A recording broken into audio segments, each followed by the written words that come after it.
তুমি এখানে কি করো? আমার ফ্রেন্ড। কি তুমি কোনো কিছু মনে করতেছো? না, সবই ঠিক আছে। ওর চাহনিটা কি যেন সমস্যা মনে হয়, চাহনিটা ঠিক নেই। তোমার তো পৃথিবীর কোনো ছেলের চাহনিই পছন্দ না, সবারটাই একটু অন্যরকম অন্যরকম লাগে, তাই না? এই পোলার বাইকে না চলো না? আজব, বুঝলাম না তোমার এসব আলো। আমি তো একটা অ্যাপ রাইডারের বাইকেও উঠতে পারি নাকি? বা যে ফ্রেন্ডটা আমার বাসার কাছাকাছি থাকে সে আমাকে ড্রপ করতেই পারে।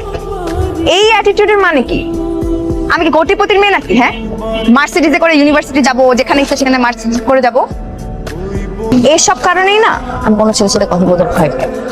রিলেশনশিপের নামে এটা করতে পারবে না, ওইটা করতে পারবে না, অমুকের সাথে দেখতে পারবো না, তমুকের সাথে দেখতে পারবো না। I just hate this kind of attitude. আমি তোমাকে আগেও বলছি এসব আমার সাথে করতে আসবে। বাই। সায়ন ভাই কি নতুন গাড়ি কিনছে নাকি? আরে না, সেদিন তো আমাকে আরেকটা গাড়ি দিয়ে নামাই দিল। এটা কার কে জানে, চল তো দেখি। কি সায়ন ভাই গাড়ি কিনলেন নাকি? কিনছি, জাফরিনের জন্য কিনছি। ক্লাসে আইতে যেতে সমস্যা হয় জায়গা। এখন থেকে ড্রাইভারও রেখা দিচ্ছি, সকালবেলা ক্লাসে নিয়ে যাবো, আবার লিয়ে যাবো, কোনো সমস্যা নেই। বাহ, খুব ভালো তো। তা গাড়ি কি শুধু জাফরিনি ইউজ করবো, আমরা ইউজ করবো না? অবশ্যই ইউজ করবা। জাফরিনের গাড়ি কারে লিবো না, কারে পিক করবো, কারে ড্রপ করবো, এটা তো ভালো বুঝে।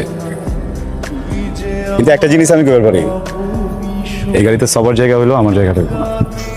গাড়ি চেঞ্জ করলা বললাও না। চেঞ্জ করি নাই, নতুন কিনছি তোমার জন্য। তুমি যেটা চাইবা সেটাই আমি তোমারে দিব।